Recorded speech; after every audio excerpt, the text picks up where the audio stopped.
आम्हाला टँकरच मागून देतात पाणी। टँकरचं पाणी पहिलं बंद केलं, पण बाथरूमला महिला कुठे जाणार? आणि टँकरवाल्यांचा हा जो माफिया आहे म्हणजे पाणी पिण्यायोग्य आहे की नाही आहे हा मुळात प्रश्न। सगळ्यांच्या आरोग्य नुकसान भरपाईचं आमची झालीच बाजूला, उलट आमच्याकडून 10-10 लाख रुपये जास्त उकळले। स्मशानात घर घेतल्यासारखं झालंय आम्हाला। आम्ही पहिलं मग ही फसवणूक झाली की 24 तास सांगितलेलं ते तर दिलंच नाही, पण कोणती वारंवार ही फसवणूक होते, वारंवार फसवणूक होते। जर पाणी जर नाही दिलं तर आम्ही आम्हाला उपोषणाला बसणार आहे। आणि ते नमस्कार, मी अक्षय आपल्या सर्वांचं मनपूर्वक स्वागत करीतो। पावसाळा महिना चालू आहे, जून महिना चालू आहे आणि तलोजा येथील सुखसागर असेल, तलोजा फेज 2 या बिल्डिंगचे रहिवासी पाणी मिळत नाही यासाठी सिडको प्रशासन असेल किंवा सिरके कंपनीच्या ऑफिसवरती मोर्चा घेऊन, हांडा मोर्चा घेऊन आलेले आहेत। आपल्यासोबत महिला आहेत। म्हणजे पाणीची संभाषणा किंवा प्रमाण कमी भासणं म्हणजे महिलांना पहिल्यांदा भासतं। मॅडम, काय सांगाल, कशा प्रकारचं पाणी टंचाई आहे आणि प्रशासनाला काय अधिक? पहिलं सांगितलं की वर्ष झालं तरी आमच्या सुखसागरला आमच्या इकडे पाणीच नाहीये, वर्ष झालं तरी। पण तरी सुद्धा आम्हाला टँकरच मागून देतात पाणी। टँकरचं पाणी पहिलं बंद केलं पाहिजे, सिडकोने याची दखल घेतली पाहिजे आणि आम्हाला सिडकोचंच पाणी आलं पाहिजे, म्युन्सिपाल्टीचं पाणी आलं पाहिजे। टँकर बंद केले पाहिजेत, आम्हाला टँकर नाहीच पाहिजे। पाणी सुद्धा इतकं घाणेरडं आहे की मुलं, सगळ्या बायका मुलं सगळे आजारी पडायला लागलेत। आणि आज मेन येण्याचा मुद्दा म्हणजे आज सण असून सुद्धा महिला वगैरे सगळे आम्ही एकजुटीने उभे राहून आज पाणी तर बिलकुल आलं नाही। 2-4 दिवस झाले पाणीच नाही आलेले आहे। हा, एवढा 22 बिल्डिंग तुम्ही बनवताय, पाणी सुद्धा नसतंय, बाथरूमला पाणी नाही आहे। हा, त्याचं ती बातमी सोडत, पण बाथरूमला महिला कुठे जाणार, पुरुष कुठे जाणार? हे सिडकोने दखल पहिले घेतली पाहिजे। एक वेळेस त्यांना सांगितलं गेलं आहे की आमच्याकडे पाणी मुबलक प्रमाणात नाहीये। गेल्या वर्षभरापासून आम्ही रहिवासी तिथे राहतोय आणि प्रत्येक वेळेस मुद्दा हाच आहे की आम्हाला पाणी मिळत नाहीये।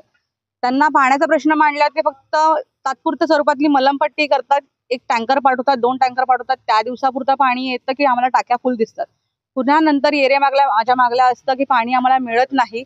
आणि त्यांना सांगितल्यानंतर प्रत्येक वेळी त्यांची असते सोल्युशन तर काही आम्हाला मिळत नाही त्यावरती। प्रत्येक वेळेला त्यांना सांगतं की आम्ही पाणी तुम्हाला देऊ, तुमचं मुबलक प्रमाणात पाणी आहे। पण जेवढं कन्स्ट्रक्शन त्यांनी केलेलं आहे, मुळात आमचा मुद्दा हा आहे की तुम्ही कन्स्ट्रक्शन करत ह्या लाईनवर चालला आहात, तुम्ही जी पाईपलाईन तुम्ही देताय की आम्हाला पाणी देता आहात ते तेवढं खरंच मुबलक प्रमाणात आहे का? जर असेल तर गेल्या वर्षभरापासून आमच्याकडे टँकर सुविधा का पुरवली जाते? जर नाही आहे तर आम्हाला ते मग पाणी पुरवठा सुरळीत करून मिळावा आणि आमच्या इथले मुळात टँकर बंद व्हावे, कारण का टँकरची ही सवय आमच्या इथे नको आहे। आम्हाला जे घरं दिली होती सिडकोनी आणि आम्हाला सांगितलं होतं की आम्हाला 24 तास पाणी मिळेल, तर 24 तास पण पाणी मिळत नाही आम्हाला। नंतर आता ते 1 तासावरती आलं हे सांगून की पाणी कपात आहे। ठीक आहे, पाणी कपात मान्य आहे, पण हा 1 वर्षापासून आम्हाला रेग्युलर स्वरूपातले टँकर पुरवले जातात। दुसरी गोष्ट, आमच्या आधीचेही जे सेक्टर आहेत त्यांच्याकडेही अजून टँकर सुविधा बंद झाली नाही। म्हणजे ही टँकर सुविधा जी आहे ती तुमची कंटिन्यू चालू राहणार आहे। आणि टँकरवाल्यांचा हा जो माफिया आहे म्हणजे ह्यांचं जेव्हा बंद होईल, ज्या सिडको त्यांच्यातून हस्तांतरण काढून घेईल, म्हणजे हा आम्हाला टँकर कंटिन्यू करावा लागेल। याचा अर्थ आम्हाला हा पाणी पुरवठा सुरळीत होणार नाही। त्यासाठी हा मोर्चा आहे की आम्ही आत्तापासून लढतोय की आम्हाला आमचे टँकर बंद होऊन आमचा पाणी पुरवठा सुरळीत व्हावा। तिथे चिखलकर, मी या सिडकोच्या माध्यमातून मागील 3 वर्षापासून सक्रिय आहे। आमचा 34-36 एक ग्रुप होता। आम्ही प्रशासनापासून यांच्याकडे भांडत आलेलो आहे। आम्हाला मुळात प्रशासनापासून या लोकांनी सतवलंय। आम्हाला 5 वर्ष आम्हाला उशिरा 5 वर्षांनी पैसे देऊन त्यांचे नुकसान भरपाईचं आमची झालीच बाजूला, उलट आमच्याकडून 10-10 लाख रुपये जास्त उकळलेत। आणि एक्स्ट्रा कोरोना काळामध्ये सुद्धा आमच्याकडून त्यांनी एक्स्ट्रा पैसे उकळले आणि आम्हाला तरी आम्ही ते घेऊन सहन करून घेतले। आमचा 1 दिवस डिले झाला म्हणून आम्हाला 200-300 रुपये फाईन लावला आहे। आम्ही तोही फाईन भरला आहे, 1-1 दिवस पैशाचा भरलेला तोही फाईन आम्ही भरलेला आहे। इतकं सगळं असताना त्यानंतर सुद्धा पैसे सुद्धा आम्हाला मिळत नव्हतं। त्यासाठी आम्ही भरपूर प्रयत्न करून आम्हाला अर्धवट कामं ठेवून त्यांनी पैसे दिले जबरदस्ती, आणि तरीही आम्ही त्यामध्ये राहून आम्ही आमच्या सुविधा मागतोय। पण आम्हाला टँकरशिवाय पाणीच मिळत नाहीये। मुळात सुरुवातीपासून पैशांपासून त्यांनी टँकर लॉबी चालू केले, ते टँकरशिवाय पाणीच येत नाही। थोडासा कधीतरी पाणी 15 मिनिटं सोडतात आपला टाकीला, नाहीतर बाकी टँकरच पाणी आहे आणि ते टँकरचं पाणी आम्ही पितोय आणि आम्ही ते वापरतोय। आज लोकांना रोग व्हायला लागले, लोक आजार होत चालले सगळे। आज 4 दिवस झाले आमच्याकडे पाणी नाही, पाण्याचा थेंब नाही घरामध्ये। लोक बाहेरून बाटल्या आणून पाणी पितात आहेत। पैसे आले का लोक इथे सगळे, आज लोक कर्ज काढून हाणून काढून इथे येऊन दडपत आहेत. एका स्मशानात घर घेतल्यासारखं झालंय आम्हाला. आम्ही इतकं फसल्यागत झालो आम्हाला. आज पाण्यावरून आमच्या गळ्या पण आलेले आता. आतापर्यंत आम्हाला शिकवणे भरपूर त्रास दिला, पण आता आम्ही गळ्या पण आलोय. आता आम्हाला पाण्यावरून मागावं लागतंय. याच्यावर ताबडतोब ऍक्शन झाले पाहिजे. आज आम्ही इथे इथे जमलोय ते आमचे टाक्या पूर्ण झाल्याशिवाय, पूर्ण भरल्याशिवाय आम्ही इथून हलणार नाही आहोत. तरी आजचे 4 दिवस गेले तरी आम्ही इथेच बसणार आहोत आणि आम्ही या सिडको अधिकाऱ्यांच्या ऑफिसला सील करणार आहोत. सगळे हे शिडक्याचे सगळे ऑफिसर आम्ही बंद करणार आहोत आणि ह्यांना पण कोंडून ठेवणार आहोत. काय करायचं सिडकोला, काय करायचं ना ते करा, आमचं घ्या ऍक्शन. पण आम्ही त्या घाबरणार नाहीत आणि आमच्या पाण्याशिवाय आम्ही इथून जाणार नाहीत. आता आम्ही इथून पाणी सुरू करा आणि टाक्या फुल झाल्यानंतर आम्ही इथून हलवू. माझं नाव विशाल वीर. आता गेले दोन वर्ष झालं आता आम्ही इथे राहतोय. आता सगळ्यात पहिलं म्हणजे सिडकोचा निषेध आहे खूप मोठ्या प्रमाणात. कारण की सिडको असं बोलतं की तुम्हाला आम्ही पाणी मोठ्या प्रमाणात सप्लाय करतो, म्हणजे जे तुमचं रिक्वायरमेंट आहे ते करतोय. पहिलं म्हणजे ही फसवणूक झाली की 24 तास सांगितलेलं ते तर दिलंच नाही, परंतु 1 तास जे येतं त्यातही आम्हाला भांडावं लागतं की तुम्ही पाणी सोडा, पाणी सोडा. हे वरती अधिकारी जे AC मध्ये बसतात त्यांना सांगू इच्छितो की ग्राउंड लेवलला जे चालतं हे यांचं काहीही लक्ष नाही. आमच्या बिल्डिंगला कमीत कमी एका टाकीवरती 1,95,000चे रिक्वायरमेंट आहे टाकीला. जे 1,95,000 पाणी जर डेली आलं तरच घराला 1 तास पाणी मिळेल, ते पण 45 मिनिटं, असे त्यांचेच अधिकारी सांगतात. आणि त्याच अगेन्स्ट सिडको जे पाणी सोडतं हे फक्त आणि फक्त 20 ते 25 ते 30,000 सोडतं. जर असं 1 ते 25 और 30,000 पाणी सोडत गेलं तर हे बाथरूमलाही पुरणार नाही आणि 1 तास तर काय 10 मिनिटंही घराला पाणी शिल्लक राहणार नाही. म्हणजे तुम्ही जे रिक्वायरमेंट आहे 1,95,000चं ते न सोडता वरून 25,000 सोडतात. त्या अधिकाऱ्यांसोबत बोललं गेलं, कॉल केला गेला की अधिकारी बोलतात की आम्ही येऊ, व्हिजिट करू आणि आम्ही तुमचा जे काय प्रश्न आहे तो सोडवू. हे आज गेले 4 ते 5 महिने झाले आम्ही लेटर देतोय.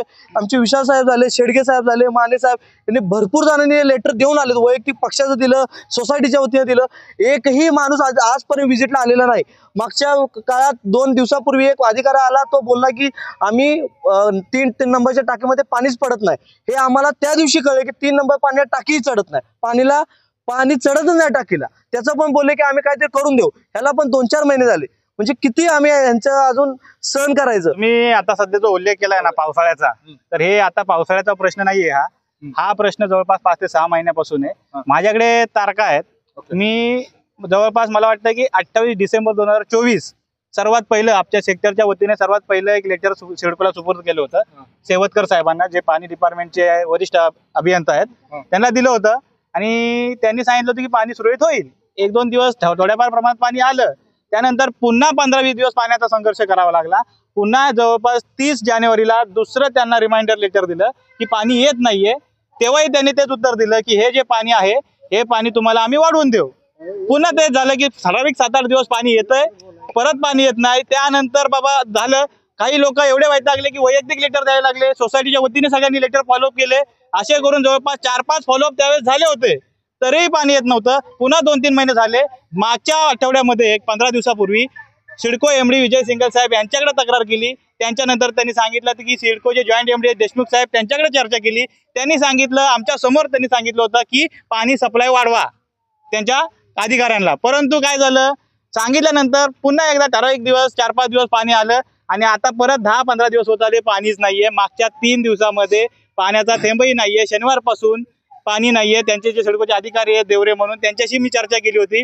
ते सांगतात की पाणी सप्लाय कमी आहे म्हणून त्यांनी टँकर पाठवले. ठीक आहे, टँकर पाठवले, काळाची तात्पुरती गरज भागली, परंतु त्या टँकरच्या पाण्याची क्वालिटी हे कोणाला माहित नाही. ते पाणी वापरल्यामुळे बऱ्याच लोकांना पोटाचे आजार झालेले आहेत, बऱ्याच लोकांना झाले. जवळपास प्रत्येक घरामध्ये 1-2 पेशंट असे असतील, तुम्ही कुठेही जाऊन विचारा की त्यांना हे पोटाच्या समस्या येत आहेत. तर हे पाणी कशासाठी, का आम्हाला टँकरच पाणी देणार का, आम्हाला बाकी काय माहित नाही. आम्हाला सांगितलं होतं सिडकोने 24 तास पाणी मिळेल आणि आम्ही पोझिशन घ्यायच्या आधीच सांगितलं होतं त्यांना की आम्हाला ते सिडकोचे अभियंता बाहेर आहेत, त्यांना सांगितलं होतं की आम्हाला पिण्याच्या लाईनचंच पाणी पाहिजे, नसेल तर आम्हाला घ्यायचं नाहीये. तर तेव्हाही त्यांनी फसवणूक केली. सिडकोची वारंवार ही फसवणूक होते आणि आमच्या पाण्याचा प्रश्न एकदम मार्गी लागत नाहीये. पाणी सिडको प्रशासनानं आम्हाला रूमा दिल्या. अस्वच्छ पाणी, आरोग्याचा विषय आमच्या सगळ्यांचा उपस्थित झालेला आहे.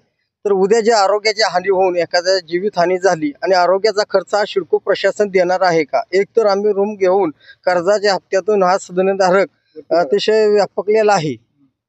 त्याच्यामुळे सिडको प्रशासनानं इथून पुढे आमच्या शरीराची प्रत्येकाच्या आरोग्याची काळजी घ्यावी. हॉस्पिटलची बिलं ही सिडको प्रशासनानं भरावी, कारण याला सिडको प्रशासन जबाबदार आहे असं मी सर्व सदस्यांच्या वतीनं सांगत आहे. पाण्याबद्दल कारण मला 4 दिवस झाले आता उभं पण मला राहता येत नाही आणि अशी कंडिशन आहे की मला लूज मोशन चालू आहे आणि त्याच्यामध्ये हे टँकरचं पाणी हे दूषित पाणी लोकांना खरोखर प्रॉब्लेम आहे याचा आणि याचं काहीतरी ताबडतोब व्यवस्था करावी. जर लोकांना उतरायला लागते का रस्त्यावरती तर तुम्ही समजून घ्यावं की आम्ही प्रत्येक वेळा विनंतीच करतो आजपर्यंत, पण हे तुम्ही रिपोर्ट बघून सुद्धा जर तुम्ही लक्ष नसाल देत, 35% जर तुम्ही जर पाणी देताय, जर अजून अर्धे लोक नाही आहेत तर ही समस्या आहे. उद्या पूर्ण लोक राहिला तुम्ही काय समजताय? जर 22 माळ्याची बिल्डिंग जर तुम्ही बांधले आणि लोकांना असं रस्त्यावरती आणून ठेवलंय, आम्ही आजपर्यंत सहनच करत आलोय.